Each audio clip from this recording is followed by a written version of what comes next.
Evet. Şimdi Itto'yla Geo takımı kurmak kolay. Bu arada benim sesim az gelirse kusuruma bakmayın. Gece çekiyorum. Başka saatlerde aktif olamadığımdan ötürü. Çok bağıramıyorum. Geo takımı kurmak kolay. Önemli olan tabii ki de yine Geo kullanacağız. Goro'yu koyacağız buraya. Önemli olan Geo kullanmadan minimum Geo ile Itto'ya nasıl takım çıkartabiliriz? Bence önemli olan bu. Çünkü Geo zaten sınırlı sayıda karakterler var oyunda. Geo takım kurmak kolay. Herkesin yapabileceği bir şey. Kaç tane Geo varsa koy doldur gitsin mantığı. Normalde yani yapılabilir, o da yapılabilir. Çünkü karakter Geo zaten. Biz ne yapacağız? Benim tabii bu karakterler sizde vardır, silahlar vardır, yoktur onları bilemem. Lakin ben bendekiler üzerinden size bir şeyler göstermeye çalışacağım. Kısa bir şekilde. Ben mesela liseyi koyarım ve Diana'yı takımda tutarım. Neden Lisa? Çünkü Lisa birincisi karşınızda elektro vuran bir karakter varsa siz crystallize yaptığınızdan ötürü yere parçacık düşürecek ve siz her türlü bir kalkana sahip olacaksınız. Karşınızda elektro vuran varsa ki özellikle Abyss, bazı katlarda elektromage'ler vesaire var. Onlara karşı avantajlısınız. Birincisi kalkanınız oluyor. İkincisi Lissa'nın Q'su her vurduğunda karşı tarafın eneminin defansını kırıyor. Defansını kırmak demek tabii ki de daha fazla vurmak demek. Diana neden Diana? Birincisi zaten bir heal'a ihtiyacınız var takımda ister istemez. Defansınız yüksek olsa da karşı taraf enemi crit vurursa canınız düşer. Hem heal hem de kalkan ve ek olarak bende Diana'da şu silah var. Bu silah, pardon özür diliyorum. Bunu Goro'ya geçirmişim. Bu silah var. Bu silahın özelliği Diana'da kullanmak çok kolay. Çünkü Q'su vuruyor. Yenilmeye direkt vuruyor. Ve vurduğunda siz direkt %20 atak alıyorsunuz. Ek olarak şöyle bir durum daha var. Diana'nın Q'sunun içerisinde heal aldığında karakter %10 atak daha alıyor. Yanlış hatırlamıyorsam. Bakayım bir Esmida.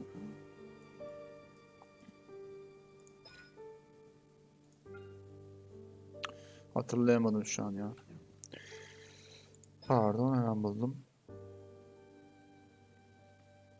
Tamam. Hatta daha iyi. Q'su değil.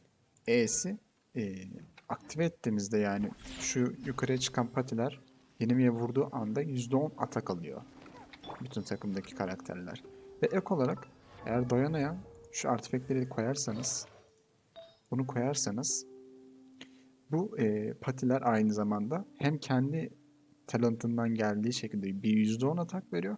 Hem de buradan kalkanını güçlendiriyor %30. Ek olarak %20 atak daha veriyor. Bütün takım arkadaşlarına. Yani bu demektir ki %30 sadece E'si pati vurduğunda %30 atak alıyor ek.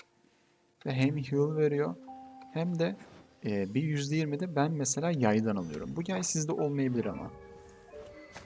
Lakin bende olduğu için kendi üzerimde konuşacağım. Ben kısacası Diana ile %50 atak bonusu alabiliyorum ve üstüne hem kalkanım oluyor hem de heal'ım oluyor. Tabi Mista sayesinde ekstradan da bir defansını düşürüyorum karşı tarafın. Ve tabii ki de Goro'yu da kullandığınız zaman Itto ile beraber kullanmanız şart. Goro'suz Itto olmaz. Bunu aklınızdan çıkarmayın. Ama Itto'nuz var, Goro'nuz yoksa ona farklı bir çözüm bulabilirsem onu başka bir videoda bahsederim ondan. Ee, yani Geodamage'ınız artıyor. Her türlü rezonanstan geliyor. Geodamage'ınız oradan artıyor ve F2P olarak yani Itto'nun silahına sahip değilseniz bu silahı kullanmanız şart. Bu silah dışında hiçbir silah kullanmayın. Çünkü Itto, Noel gibi defanstan scale alan, defanstan güçlenen bir karakter. Ne kadar çok defansı varsa o kadar güçlüdür. O yüzden mesela bende Refinement 3 bu White Blind silahı size gösterdiğim silah. Ve her defasında maksimum 4 stack olabiliyor. Her stack'te 109 defans artıyor. Ve alt statı da %47'lik bir defans veriyor karaktere direkt olarak. Artifact olarak da şu seti kullanmanızı öneririm. Bu set dışında bir şey kullanmanızı önermem. Çünkü bu set bu da yanlış hatırlamıyorsam 4 siteye kadar çıkabiliyor. Aynen 4 siteye kadar çıkabiliyor. Eğer kullandığınız karakterse neredeyse bir saniyeden çok daha kısa bir sürede, hani bir saniye içerisinde 4 stack'ini fullüyor ve her stack başına %6 defansını arttırıyor. Ekstradan %6 geo damage de veriyor her stack başına. Eğer arkadaki karakterler için aynı durum geçer. Arkadaki karakterde de bu setten varsa bir saniye içinde değil de ortalama bir 10 saniyede falan fullüyor bütün de. Yanlış hatırlamıyorsam aynen 3 saniyede ortalama 10 saniyede full stack'e ulaşıyorsunuz ve o da arka tarafta da olsa %6 geo damage, %6 defans bonusu her stack başına alıyor. Bu kime yarıyor? Bu Goro'ya yarıyor. Goro çünkü on-field bir karakter değil. Alanda kullandığınız bir karakter değil. Ama defansı ne kadar yüksekse onun verdiği bufflar o kadar yükseliyor. Ondan ötürü o artifact'i Goro'da kullanmak zorundasınız. Itto'da bence kullanın ama kullanmak zorunda da değilsiniz. Ama bence kullanın yani. Tabii o sizin seçeneğinize kalmış bir şey. Takımlardan biri bu. Bence bu. Lisa, Diana, Goro, Itto. Başka ne yapılabilir? Benim çok fantastik bir takımım var. Bu fantastik çünkü birincisi buradan her iki rezonansı da alıyorum. Olayı şu, bu rezonansın Frozen veya Cryo etkisindeyse karakter, yani şunu mesela vurduğunuzda enemy değdiğinde bu Cryo'dan etkileniyor direkt. Etkilendiği anda Itto ile vuruyorsunuz ya DPS'iniz, Yula'yı saymıyorum şu an. %15 daha yüksek crit hasarına pardon hasar ne diyor? %15 crit rate'e sahip oluyor ekstradan. Yani bu ne demek?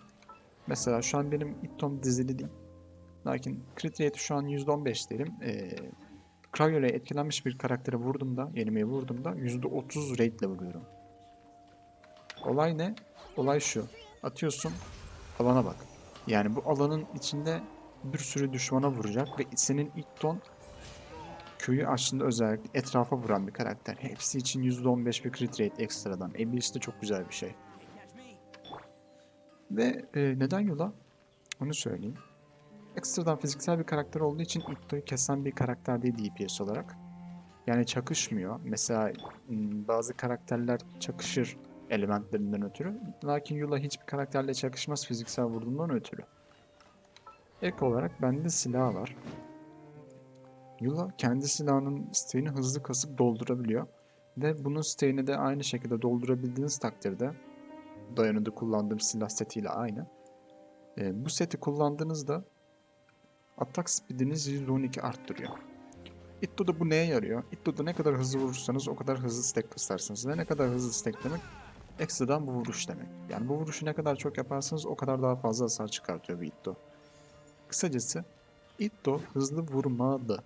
Q'sunda vesaire zaten ekstra kendi talentlarında atak hızı alan bir karakter Itto. Boşuna almıyor atak hızını.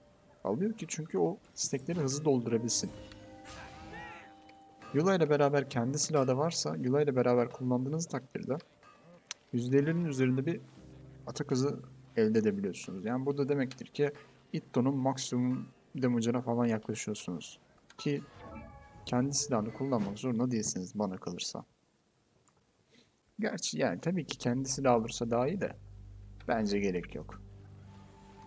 Bunların dışında daha takım yapılabilir mi? Elbette yapılır ama şu an benim eserlerim biraz kısıtlı olduğundan ötürü ben eser konusunda biraz ne denir ona? Fakirim. Biraz fakirim. Ondan ötürü Bennett ve Bennett ve Shin'in de kullanılabilir. Bennett ve Shin'le beraber kullanılabilir. Bennett hem healer hem buffer. Buradaki amacımız ne? Rezonans elde ediyoruz. %25 atak oradan alıyoruz. Bennett'in heal'ını artı buff'ını alıyoruz. Delik bir atak çekiyoruz. Ve neden Shin'in? Neden Shin'in? Şu an bende eser olmadığı için. Yani Toma da kullanabilirsiniz. Aynen Toma da kullanılabilir. Tavanız varsa. Hem kalkan olur. Kalkana ihtiyacı yok gerçi bu karakterlerin çok da. Hem kalkan olur hem de ekstradan bir damage olur. Toma'nın Q'suyla vururken nasıl olsa düz vuracaksınız her türlü. Toma'nın Q'su da o sırada vurur. Daha fazladan damage çıkartılır. Evis için güzel bir şey. Ama şunu da unutmayın. Abyss oynamak istiyorsanız belirli 2 tane takım kurarak Abyss'i fullleyebilirsiniz ama bu karakterlere bağlıdır. Bence bazı katlarda karakterlerin değiştirilmesi lazım. O yüzden ya ben mesela bu konuda iyiyim çünkü bir sürü DPS var bende. Bütün DPS'leri pullladığım için ondan ötürü farklı takımlar oluşturabiliyorum. O da benim uzun süredir oynamamın getirdiği bir avantaj. Siz takılmayın eğer sizde hepsi yoksa veya pauzı yoksa. Bunun dışında İtto ile ilgili anlatabileceğim takım kurmak, kendi gücü vesaire vesaire hızlı şekilde bahsettim. Daha fazla bir şey yok bence. Videoyu çok uzatmayacağım. Bir sonraki videolarda görüşmek üzere.